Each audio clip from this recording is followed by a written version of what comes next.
Great. And it's still the absence of light on YouTube. Okay, there we go. We are live. I don't remember the, I'm going to say etymology. That's not really the right word. The history for this. At one point, we were trying to figure out a time, and then things didn't happen, and I set up a meeting in June. I don't know if I just left this one accidentally, but then I noticed it was on the calendar a couple days ago. I was like, let's just chat, see what's up. So some things that have happened and not happened. I spoke with Jason Smith about about being sort of like the curator coalition leader. I don't really. Well, I guess who is Jason Smith? Macedonia, the guy who I don't actually know the whole situation with BSOTs these days. Let's see, because I think Bonfire Radio ended, but I think BSOTs is still going. I mean, the website's still there. I'll throw the link in the chat. Maybe. I caught up on a few of his episodes, yeah. Yeah, so bsots.com. Yeah, so it used to be on Bonfire Radio, which was like, don't really know, some sort of like community radio situation. They had like a physical space. I know that. That's kind of all I really know. And they New lost York, their, right? Yeah. Yeah, I don't really know like whereabouts exactly. I know Jason lives in the Bronx, but yeah, I'm just looking at the site to see if there's a like a quick thing. But anyway, yeah, he's been doing stuff since 1999. So I think he's sort of like he's known about Black Sonic for several years, but he has more recently gotten into the sort of like bigger into Creative Commons. So yeah, Jason knows his stuff, and I think he's a great addition to sort of the. And did he do the episode? He did an episode with Omar or something? Yes. So that was really, I thought that was great. Yeah, February 25th is when it was on. He actually posted that on. Well, he's listing it as guest appearances. So he's not actually his show. He's linking to that. So I'm guessing that's when the actual thing was, when they actually recorded him and Omar. And then I had him on the show that I was doing in January, largely in prep for him and Omar to do their own thing, so they would know the technology. I mean, I wanted to have him on regardless, but the reason I had it then, so it would be before. But yeah, so I'd like to kind of figure out, and maybe this is mostly a Jason thing, but figure out how we want to do like organizational things, because if people ask questions on like, well, the 13th and 14th for us during Netlabel Day, like that we have some answers about how people get involved and who to go to and stuff. And my thought was we'd have like net labels while curators are kind of separate. They do a separate thing than like bloggers and podcasters, which I feel like, like are largely the same thing. I mean, like obviously one is like written and one is not, but I feel like those are vaguely the same.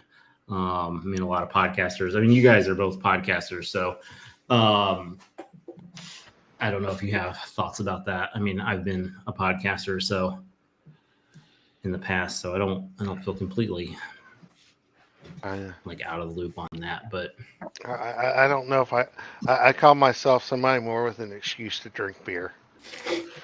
I mean, well, I think I mean, yeah, there is. The thing about blogging versus podcasting is blogging is like more intentional.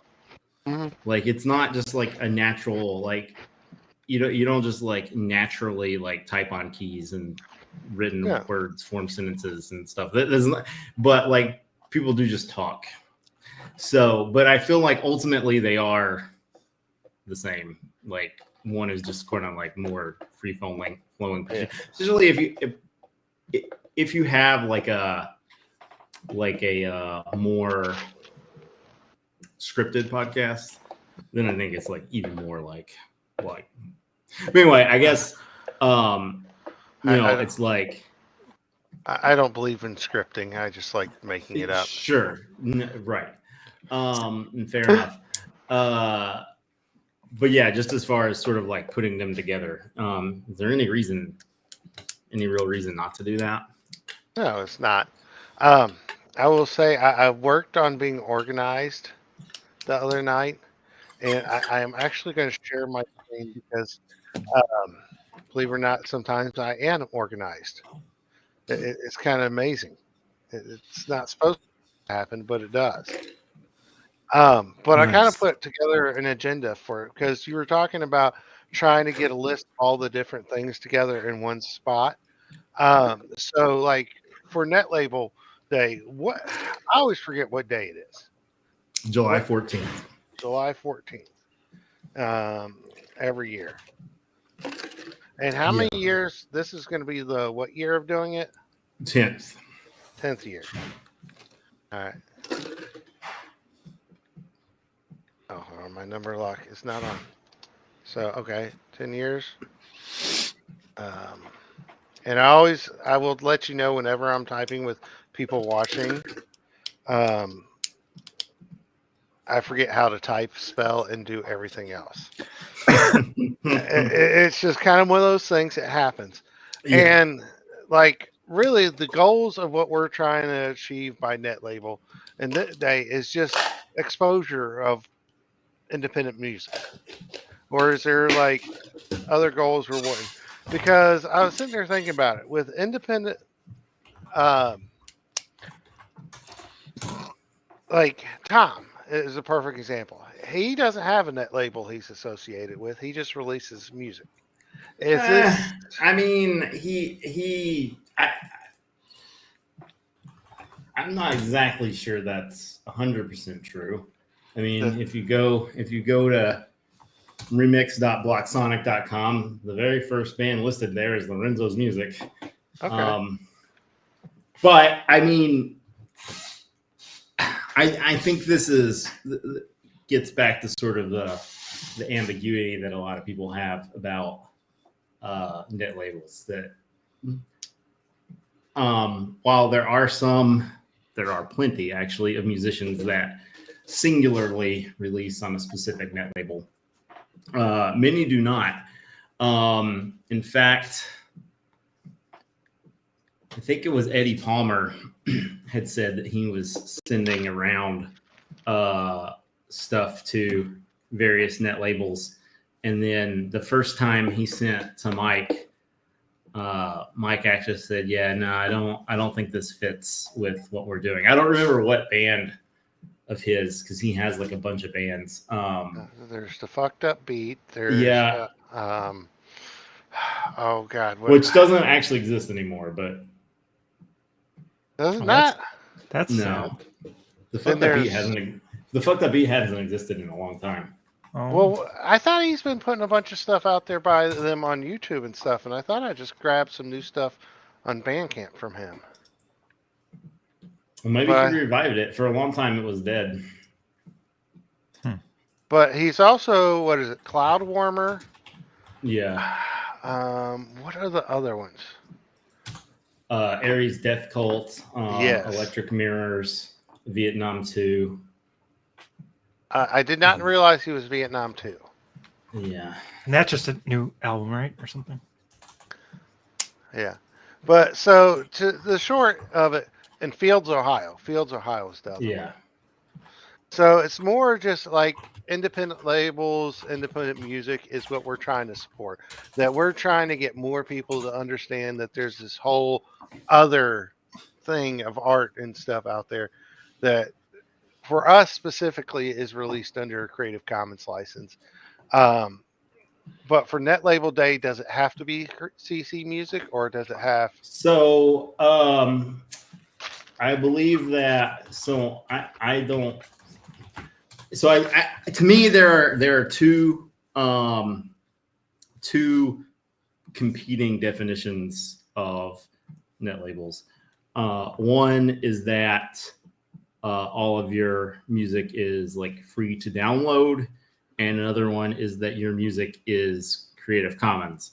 And those Venn diagrams are not completely the same. So, like, you can have free downloads that are all rights reserved, and you can have Creative Commons music that is not free downloads. I believe that Omar is taking the definition that it must be Creative Commons. Now, he is not, enforcing that, that like all of your stuff has to be Creative Commons, or I don't think he has any sort of percentage, but anything that he is putting on the site must be Creative Commons. That's his sort of take on things. So I know that some groups that he's known that have been like local to him and people he's had relationships, they've released like a Net Label Day like compilation that was Creative Commons, but normally their stuff is not Creative Commons. So well, and I will say I appreciate when artists do that. That sometimes it is nice to get them to step over into that world and see how it goes. And you have to start somewhere. So I think if that is an avenue for people trying that out and hopefully having a good experience, then that's great. So I think at some point it might make sense, and I don't know. This is not something that I have talked to Omar about. I might have mentioned it to him, but at some point I think it will probably be good for the global organization to take over Net Label Day. But right now I don't have like a timeline. I don't really know. Right now we're just sort of like helping out, and maybe that is the best way. Like maybe if I knew a little bit more about what Omar is doing, but I feel like right now it's kind of like just Omar, which I don't think is super sustainable. But maybe he's got some other folks that like have access to the site and stuff. So that's not really much we can talk too much about without Omar. But as far as Friends of CC Music is concerned, I think in what we can do and stuff, I think when Net Label Day started, there were people were having shows and things, and that has kind of died off. And I know Omar wants to do that. There is this sort of like competing thing that I don't know how people will feel about this. I think I know what Omar would say, and I think he would say, like the more the merrier. But we're having which is kind of just me at this point. But there's the CC Music Midwest Summit that I'm putting on. That's going on like concurrently with the stream. I feel like there's this danger that people will not want to put on events because then they're competing with like the official Netlabel Day stream, which I don't think is what Omar wants. But yeah, because I mean the alternative is then like people are doing events not on Netlabel Day, which is weird to have a Netlabel Day event not on Netlabel Day. But I also think we're in an interesting position this year. Because Netlabel Day is on a weekend. But I do think in the future, probably a lot of the events will be not on Netlabel Day. This is the first year of really getting involved. So I don't know. Maybe people will, not like that. But I feel like, an event on a weekend is an easier thing to be involved in. It's not like a conference for like 9 to 5 work people. 9 to 5 work conferences being on the weekends has always been kind of a weird thing to me. But yeah, so in this, I just realized that I don't have this on my personal calendar. I should probably fix that.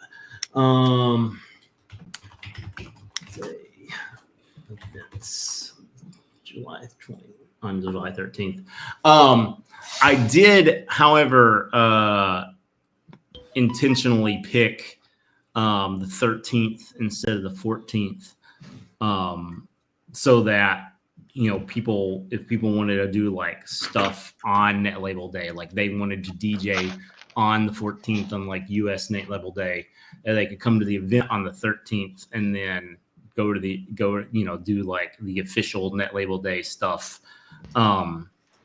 So I don't really know how long term we're gonna brand all of that, but like Netlabel Day weekends, Yeah. Well, and like I will say, and I'm just going to go back to it. And you said the branding and stuff. I'm just sitting there thinking of the artists that don't have like a Netlabel they associate with. That I think we still want them included in this because it is the Creative Commons and that we're really trying to support and push. Yeah, I think that well, this is sort of one of the reasons why that I wanted to have these sort of different coalitions, like that have somebody that's like a point person like Jason with the curators. If we could get like a musician to say, I'm gonna, it's almost like a musicians union. Like we're kind of like,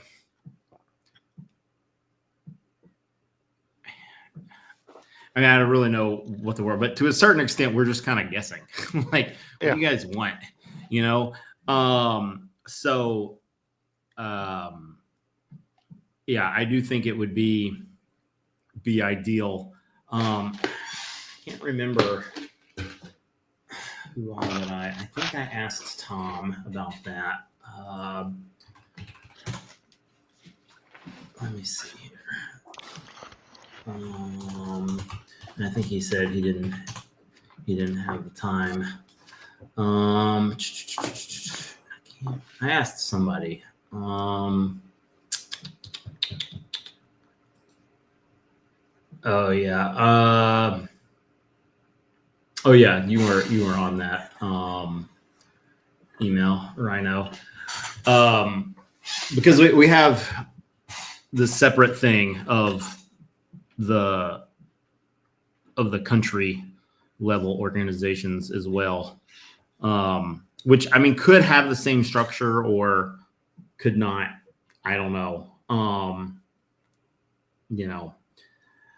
I don't know if you've given any thought to that, Rhino. Like, how you think the stuff should look.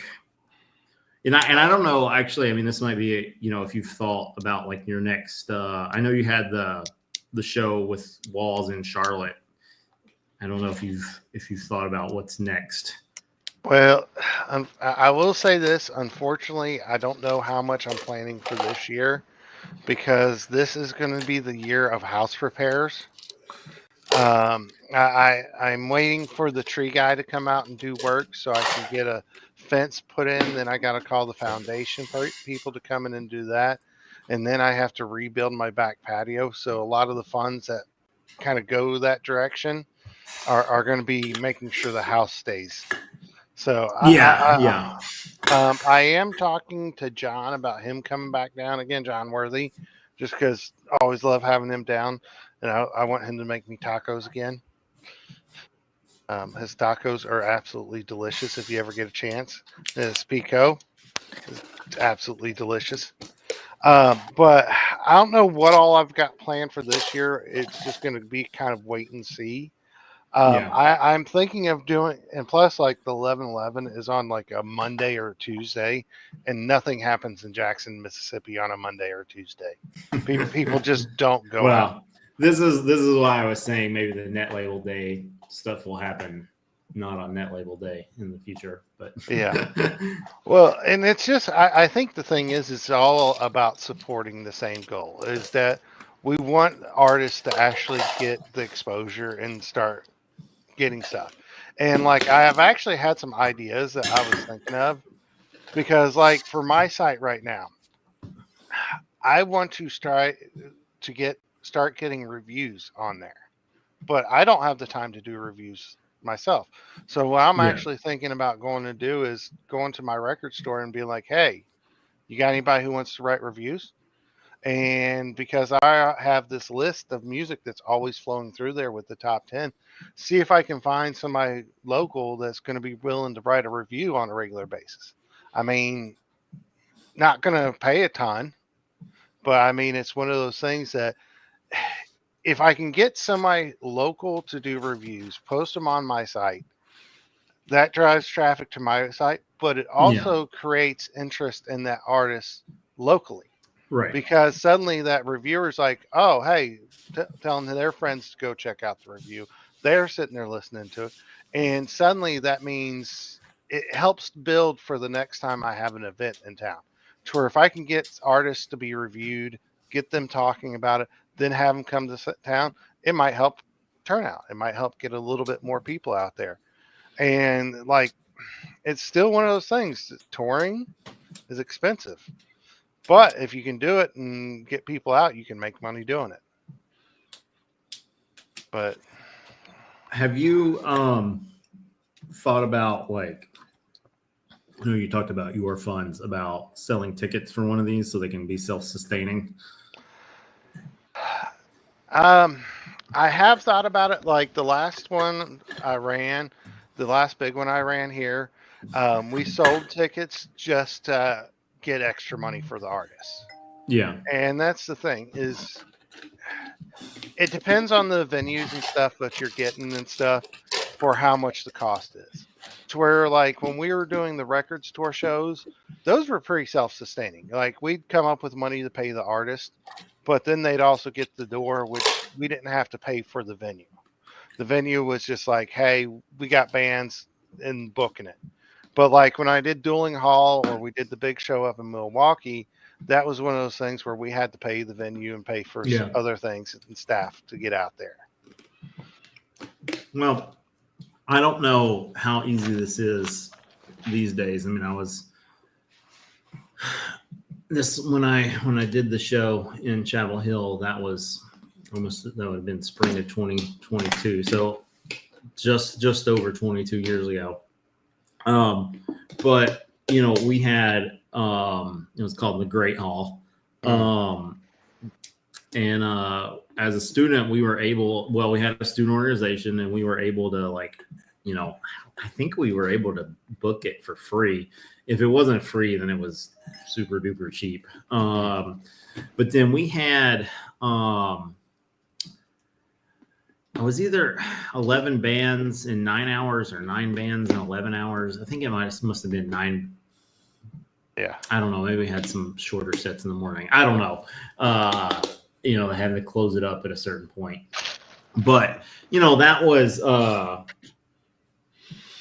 not as well attended as I would have liked. But we were like we got all the bands on stage, and it seemed like it was well run. So I feel like and this is one thing that I for years that I have going back even to when I was in Madison, and I just feel like they're student organizations are not doing as much anymore. But maybe they're just looking I don't know maybe in Chapel Hill they just made it easy. It's just I don't ever hear about the university here putting on events for outside people that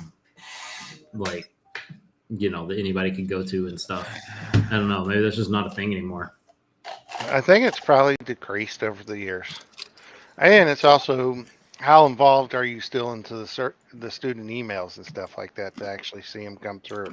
I mean, we would go and put flyers at venues and stuff. Oh yeah, we were posting on online forums.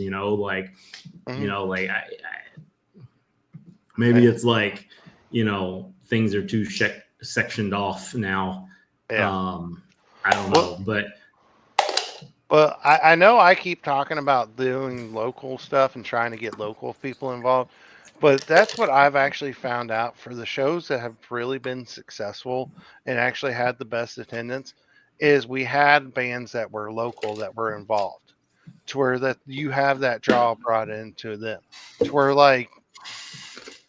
having the record store and having a local band. Well, even actually, I'll go to the last 11/11 show. The Smokies, the band that we had closed, they were an up and coming local band, and they brought out more people than anybody else. And it was just because they were able to tell their friends and family and stuff, and that got a lot of people out. And we also had vendors that set up, like local artists that set up and sold stuff, and that brought a lot more people out. To where I know you have a bigger audience going online, but there's just so much noise online that sometimes it just feels like focusing with the local people and kind of building there, I think helps a little. And for me, I can't get bands. The bands I want to see aren't coming to here without me making it happen. Right. They're not going to show up unless I make it happen. But on the online stuff, the question I have is how focused. I mean, I feel like we could have more potential if we focused ourselves into something. You know what I mean? And I just, again, that's always stepping on toes, and I fucking hate it. Well, this is why that I think it's imperative that we do break things up, and then if people have important things for their local communities, and then they can we can work together. And pool resources and learn from each other.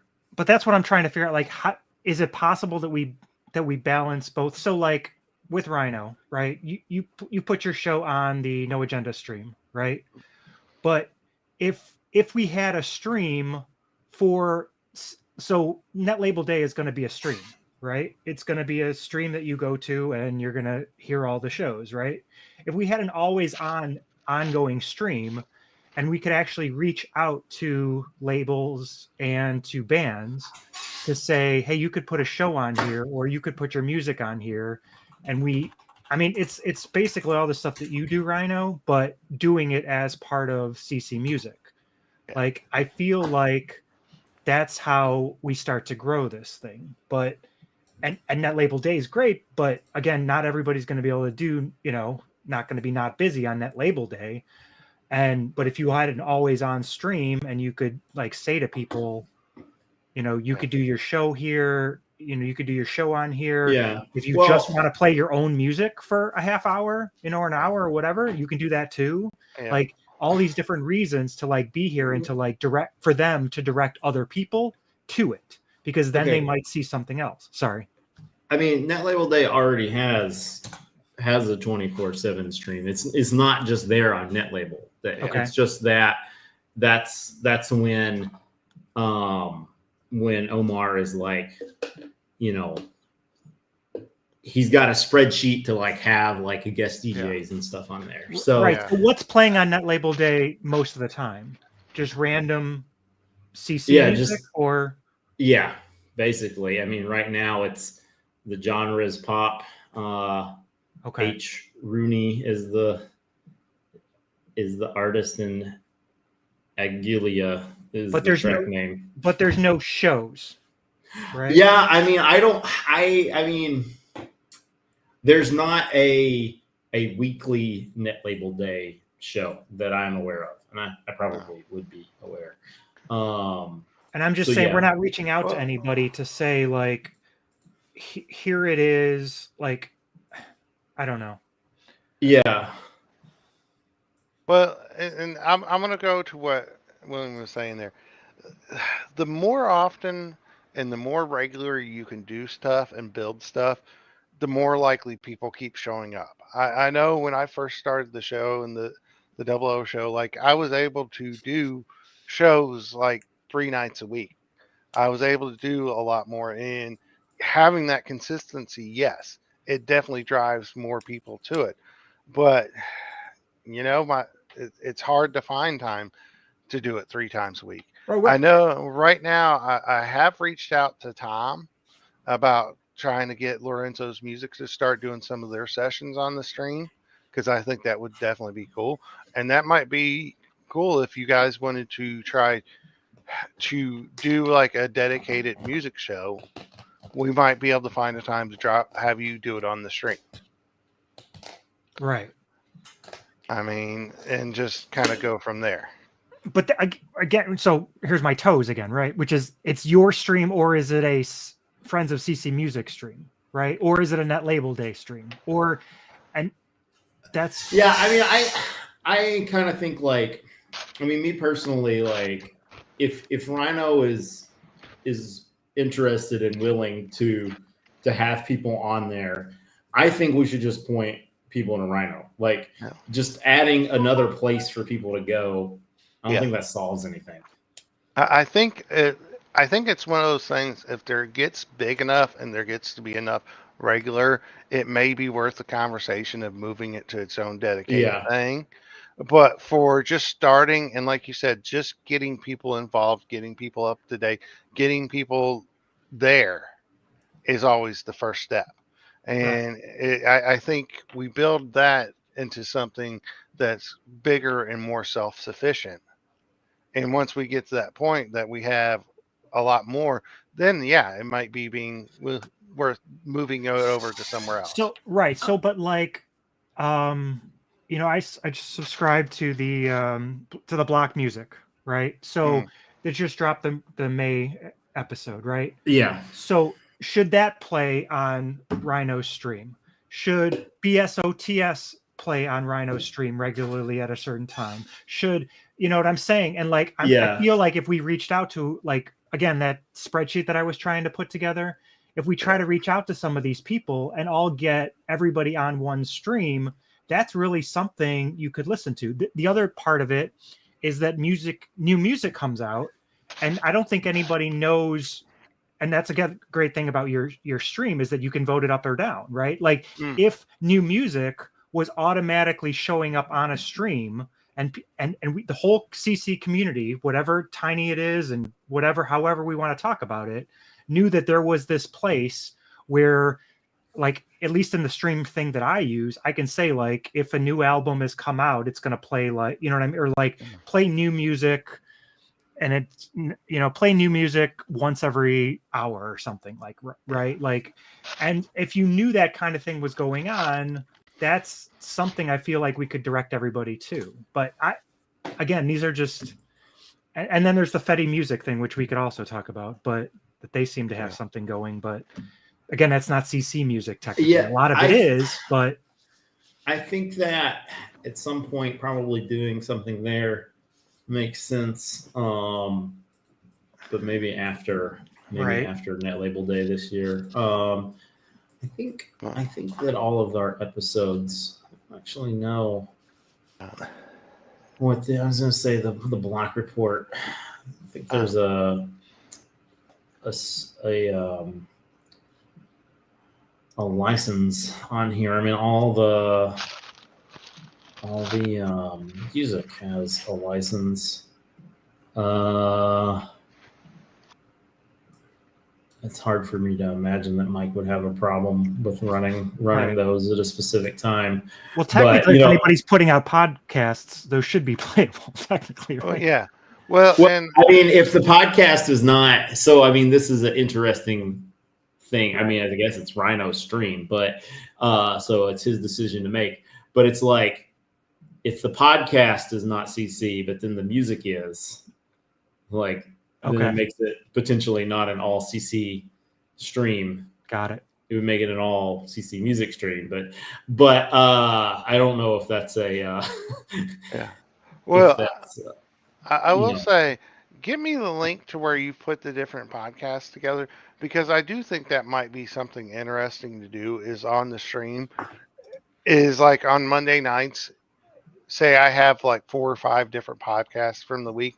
Just drop all them into play on Monday night, one after another. So if people want to kind of come in and listen to them as a group, they could do that. Well, that was just the spreadsheet that I was trying to build before, Mhm. and there is a tab there for podcasts, but and there's also 24/7 streams. I guess there's a Radio Brennpunkt. I don't know, you guys.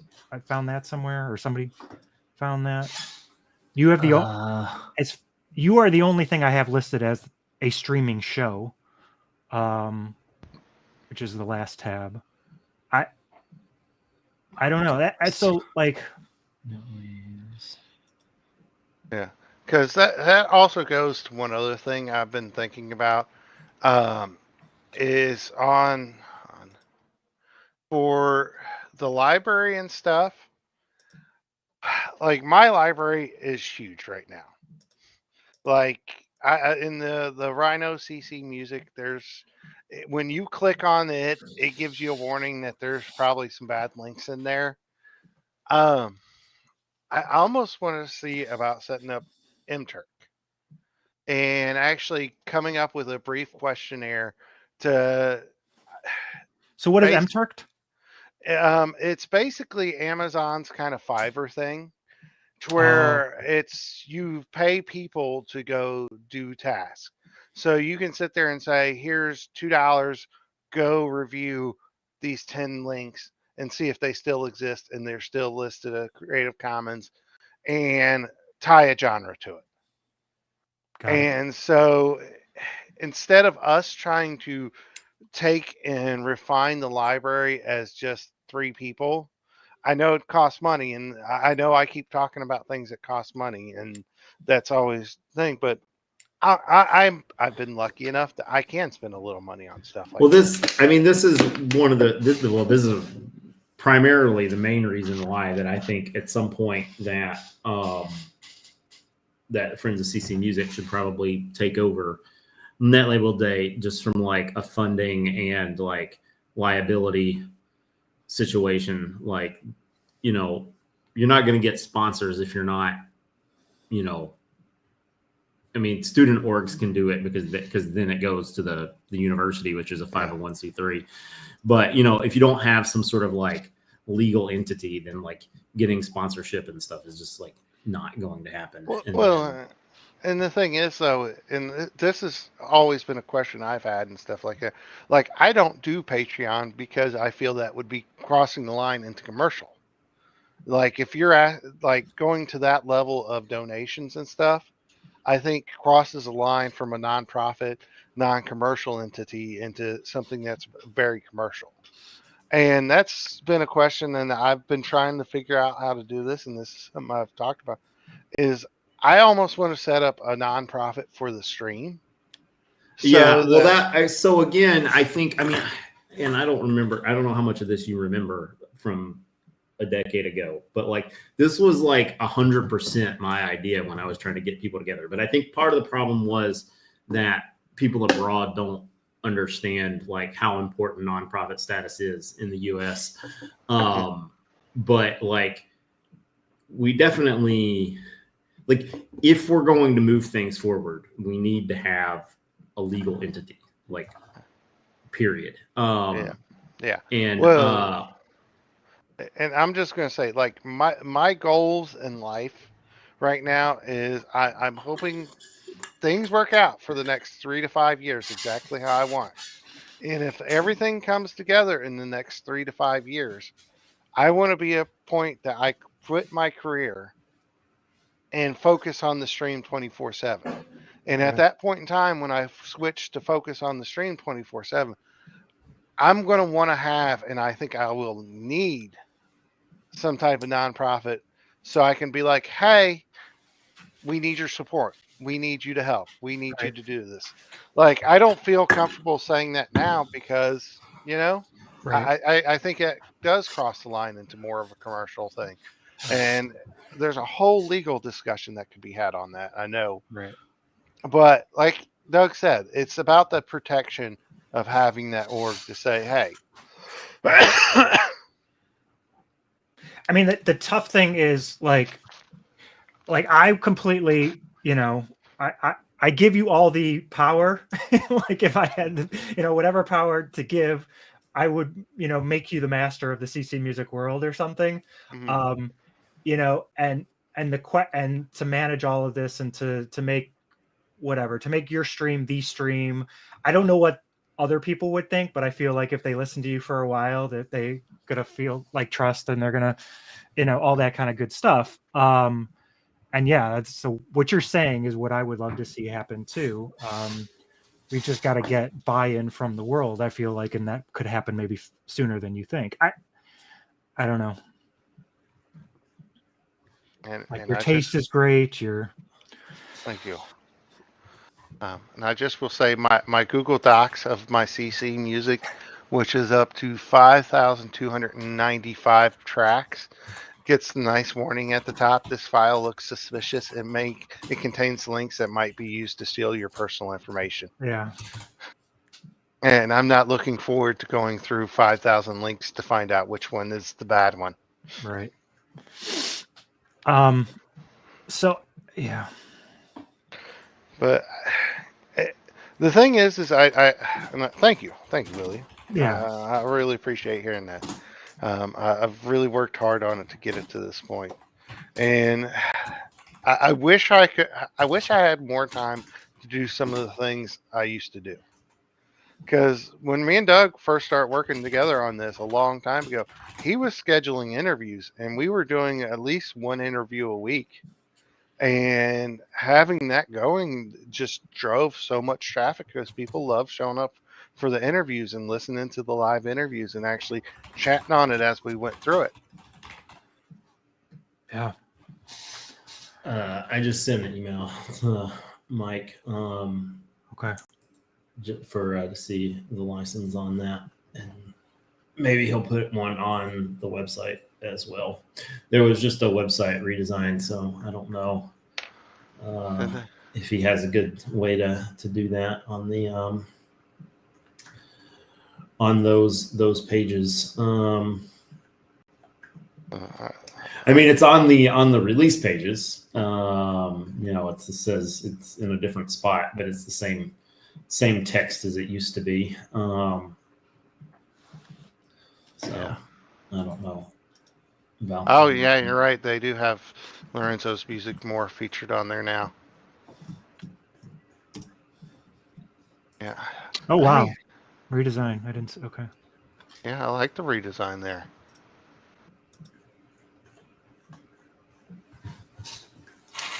Black report. Well, and the thing is, so if the music is all CC, I'm not worried about what the talking's going to be. Yeah, I mean, I'm not super worried about us, but I mean, strictly speaking, you don't have the rights to replay it on your stream if it's not CC. Mm-hmm. True. So, yeah, I just. But it would careful. be something that reaching out to Mike and being like, "Hey, I want to play it." I think my suspicion is that's just an oversight. I mean, it might even say on the podcast that it's in the. I don't remember that. I listened to them, but I don't remember it saying. Yeah, I listened to it. I don't remember either. So, yeah. Oh, you know what? Where did that go? The CC. I don't think you have CC Jam on there either. Yeah, that's another one. There's Tux Jam, CC Jam. I don't know. I think those are just, at least CC Jam is just a like. Those are podcasts? Yeah, whenever the hell it comes out sort of thing. The thing I never liked about the CC Jam name is that they allowed some like local musicians that weren't listed under CC, so it kind of feels like an inappropriate name, but yeah, most of the stuff is yeah. CC. Well, and I will say for like the live shows I've had to go and do with local musicians that aren't CC, just because it makes a difference on the turnout. Because I'm trying to get the bands I have coming down to get the exposure and stuff like that, and not everybody's going to show up for them, but you get somebody who's local that's active there, suddenly you get a lot more people to the show. And to me, that's what you have to do. It's all about the exposure. Right. That's also one of those things I need to start writing up a legal document for, like specifically releasing the show afterwards, like how to cut it up and stuff like that. And Yeah, because I've got all this great music recorded that's from all these different live shows. Sorry, I got people going behind me. Um, from all these live shows that I need to get into rotation and start sharing more of. Oh, and I will say the Wall show was absolute blast. It was so much fun. Um, we got up and danced like fools, and it was great. I thought it was hilarious. At one point, some girl came up to him and tried to start dancing on him while he was rapping, and he goes, "And that's my wife right there." And she just ran off so embarrassed. It was absolutely hilarious.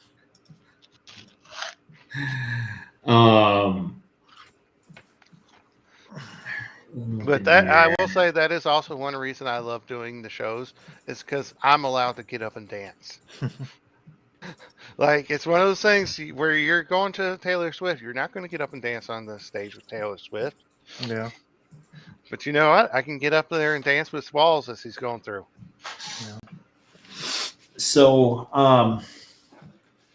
we had talked before, Rhino, about waiting for the vote until 2025.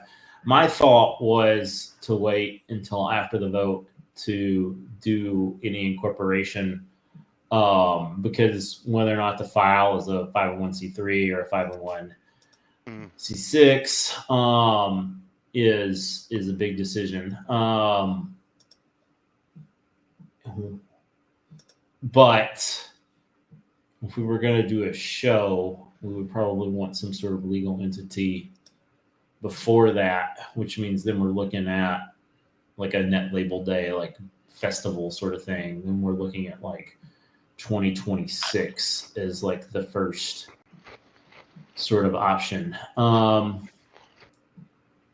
we feel like that makes sense to like start trying to figure something out for it'd be July 11th is the Saturday in 2026. To try to get a nonprofit set up by then. Well, yeah. So the idea is that we'd have the election next July in 2025, and then setting up the legal entity and stuff is not a time consuming process. Not really. And then, by 2026, we could have that all ready to go. But we could go ahead and, potentially get some bands thinking about at least a city, and then, like booking a venue in that city and potentially figuring all of that out. I mean, Chicago is very centralized, in case you guys didn't realize yeah. Centralized to you. It's Well, it's kind of a long drive for me. Yeah. Well, as far as that is a thing, is like, how big of a, like, will we want to promote it as a, like an international event or a national event or a regional event? I don't know how much. The problem with calling it international or national is then people might not want to do their own. I think that is my kind regional of thought. is a better idea. Although I will tell you, I've been thinking about it, and I need to try to figure out how to get Loosling and the Bombs over here. I need to get them to Mississippi. So that I need Josh, if you're listening, I need to reach out to you again. Which I got. Well, so I mean, again, international flight and stuff. If we're looking at July 2026, then I mean, maybe that's the thing to target. Yeah. Because they're going to have to get passports and things like that if they don't already. Of course, he's Welsh, so he probably does, since Wales is not part of the EU anymore. No, that's a mess. But yeah, he's probably got a passport. So I don't know about the rest of the band though. Yeah. Well, I know they say they did come to the U.S. at one point. I don't remember that, but they might have. And I'm just going to tell the story again because I always love telling this story. Hanging out with them in Paris made Paris my favorite city in Europe. Like, it was just so much fun getting to go with them and hang out with them for a couple nights. I just remember we went to the one show and Josh goes, "This is Rhino. He's from Mississippi. He's cool." And then everybody's like, "Oh, Josh said you're cool. I want to talk to you. I want to have a conversation with you." And everybody was like, you always hear how rude people in Paris are, especially to tourists. But because one of them introduced me and said I was cool, suddenly everybody's like was just so super nice and wanted to talk. And I got to meet and talk to people and just had like this great time. And yeah, we went on a walking tour of Paris, and it was just so much fun. Oh yeah, I also get the. I'm just looking at your note. This file looks suspicious. I was like, "What is telling you that?" It's a Google Docs file, and I'm using Chrome. You can't like see that. Whatever. Well, do you have so this? Hold on, it's the screen's not sharing the right file. But yeah, no, I've got it. I've got the. I had it up. I was just like, oh, I wonder if I get that. And then I did. Yeah, but I mean, I don't know what's in there. Like, there's a lot of stuff in there. Yeah. Like, to go through and try to check every single one of those. Well, and what I'm also curious is how many of these have disappeared. Like, we've talked about. Well, this is one that William's been just like making now. So I think this is all current. Yeah, my other one says suspicious too. Yeah, so it's just. Oh, yours is saying suspicious too? Yeah. Yeah. Google How sucks. many do you have on yours? I got like nothing. I mean, this page very small. It's very small. Yeah. And I think it's just because it's all links. Yeah. That's one is. thing that kind of drives them nuts is it's just like it's all linked. Right. They don't have their AI figuring that out yet, I guess. No. So one thing that would make the show the easiest would be I don't know what like your permitting situation, all that. I know you've hosted things at your place before, Mhm. Rhino. What's the capacity these days for that? Like, could you host Lewis Lincoln the Bombs, or are they going to be too loud? Or Honestly, I think that they wouldn't be too loud at this point. Like I've done so much work to soundproof this room and everything but that it would be all inside. yeah, it would be all inside. So I guess then the question is like, what like fire code, like how many Well, folks can be in there? well, if I was doing it at the house, I don't actually invite a super ton of people. So Okay. like the last couple ones I've done, it's usually like less than 10 guests plus whatever bands are there. Because it's my house, and usually Yeah. afterwards we have a big dinner and stuff like that, and I put all the good liquor out, and so I don't do it. It's not your typical house show where you're just putting as many people in as you can. It's more of a private And you affair do of it on invite only. Twitch, right? Yeah, and I just stream it on Twitch. Um, you've worked with some other venues. Mhm. Is there one of those that would be a good one to work with again, or So for the other venues, I have the photographer that I work with, which I'm going to promote him. He is Brent's Photos. Oh, come off here. Why are you stuck? Brent's Photos. Um, he is the local guy I work with that he helps every time I get him involved. He makes sure the show is a success because he's so tied into the local environment and stuff that the local scene. Like I invited John down again, and he's like, "All right, let me reach out to Brent, and we'll figure out." And he's like, "Not even worrying about me figuring it out, but I got somebody local that really helps me get stuff set up." And to where if we had something that we were planning in advance, I would reach out to him and be like, "Hey, man, I want you to help me. I'm going to pay you. I'm going to take care of you. Let's start getting this planned out. What venue can you help me get?" Because like with as known as he is, he would help me get through the door on the stuff I couldn't. If that makes any sense to you. yeah, that's pretty much how the entire world works. Yeah, So that makes a lot of sense. yeah. And, and I got to say, Brent takes some of my favorite photos I've ever seen of myself. Like I don't like the way I look in pictures, but like he'll sit there and get these shots of me that I'm like, oh, that's fucking awesome. So let me. Um, Well, I mean, it's probably too soon. I mean, we're not exactly the IOC. It's probably too soon to be too serious about booking venues, but it might make some sense to go ahead and get a short list and just to think about like timing. Because like if a venue is only open so many hours for whatever reason, then that's going to tell you like how many bands you can have and yeah. stuff. So um, Well, the Dueling Hall was the one I rented here last time, and they'll rent for the entire day.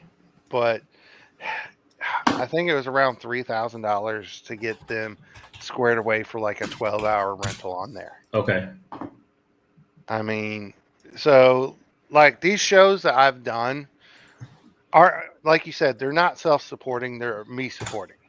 yeah, They are me going through and spending the money to make them happen because I want to have my bands here to listen to. All right. I mean, and again, I say this all the time.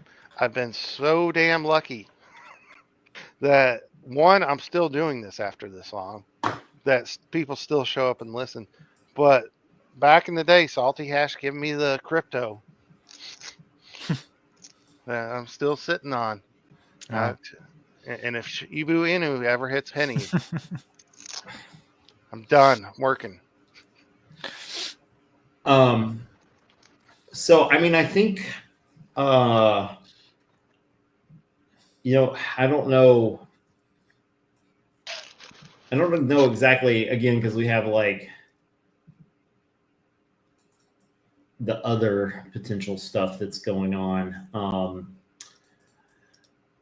But I kind of say but the thing about the other stuff is you know, we have, again, like this would be probably the 11th.